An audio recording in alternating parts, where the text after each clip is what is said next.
Hello, I want to discuss cosmetology and the importance of sanitation, client protection, and infection control.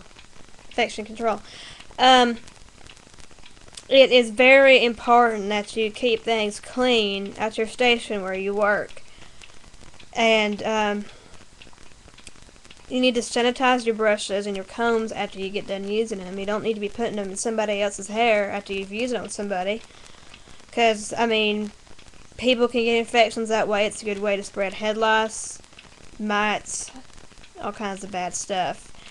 And one thing that really kind of got me was I was told at school about a woman in California that had a pedicure at a salon, and she developed an infection because it wasn't clean.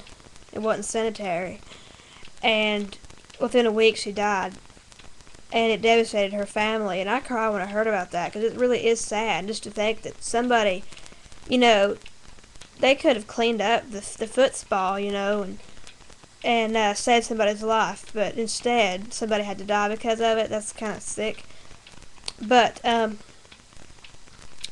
don't drop your combs on the floor and then put them in somebody's hair after that. That's just nasty. People walk on the floor and they'll tell them what's down there, what's dirty down there, and a lot of times state board, that's what we call the head of the cosmetology sort, in North Carolina. We call it state board, North Carolina State Cosmetic Art Board. But the most important thing to cosmetology basically is sanitation and infection control. So you don't need to be doing anything to jeopardize the health of your clients. And we're all at fault. We all do things from time to time that's not clean, but it's really bad. And a while back, MRSA was being spread around, and in the primary, the way it was spread around mostly was because the salons not sanitized the stuff that they should have. And for all y'all hairdressers out there and student hairdressers, it's good to check somebody's scalp and hair to make sure they don't have any kind of disorder that would prevent you from doing a service before you get started in it, because it's kind of hard to stop in the middle of a haircut, you know what I mean? So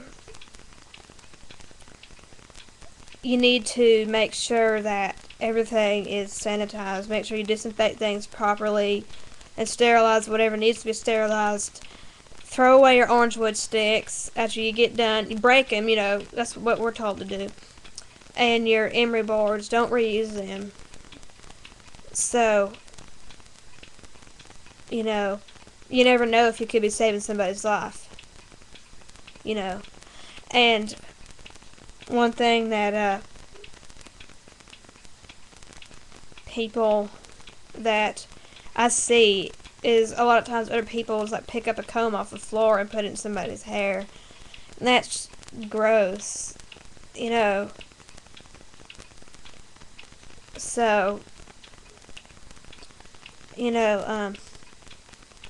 I know it's not always very easy to keep everything clean. Especially if you've got a lot of clients or something, but you have to make sure you do. You have to make sure you keep it clean, because it's nasty if you don't. Just think about it. Would you want somebody putting a dirty comb or brush in your hair? Would you want that? Okay, now what about this? Say somebody had dandruff or something real bad, and you combed their hair with a comb, when you're doing a haircut or something, and you didn't sanitize that comb, and some blood got on that comb, and didn't sanitize it, and you don't know what kind of disease that person has, and then the next client you do use the same comb, and you end up causing a sore, or it to bleed on them, and then you spread some kind of a blood-borne pathogen. Okay, that's why. And so, what if they have herpes or AIDS or something, something of that nature? And also, some people reuse paraffin wax after they wax. It's not actually paraffin wax, but it's stuff they use for like eyelashes and everything. But some people use the wax, and that's gross because somebody got a bad infection one time because they had a bikini line wax job done, and the next person that received a service, they use the same wax on them. I mean, I don't see how they got it away from the paper. I mean, really, I don't see it.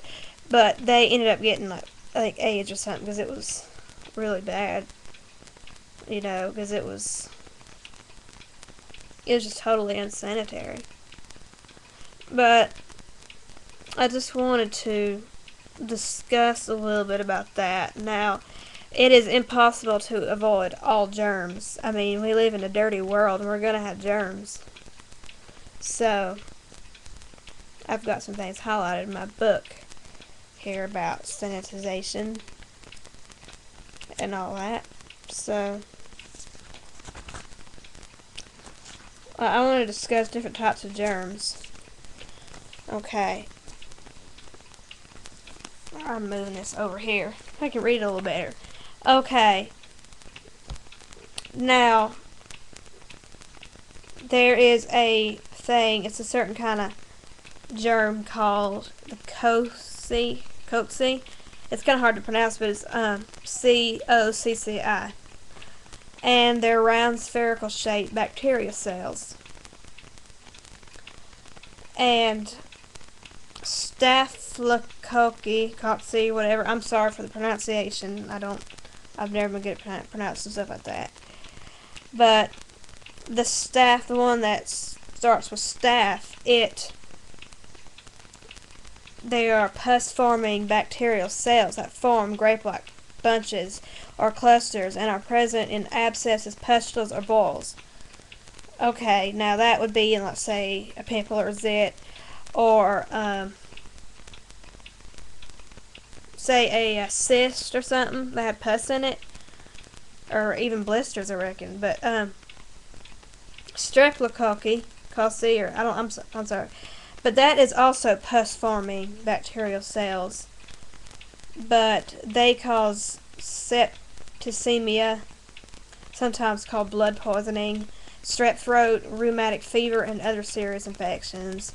And Diplococci are bacterial cells that grow in pairs and are the cause of certain infections, including pneumonia.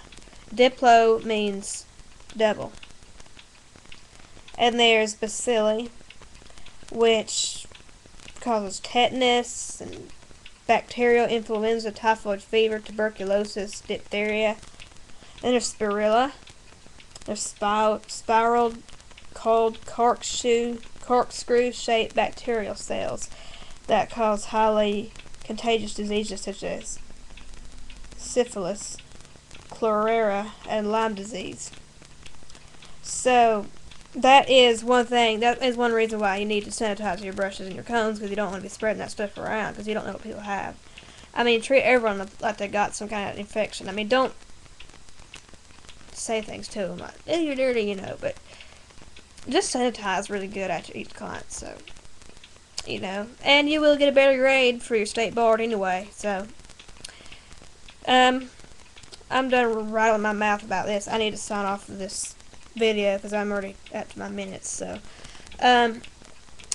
watch some of my other videos. You can comment on this one if you want to. But, I hope you can use this, and God bless you.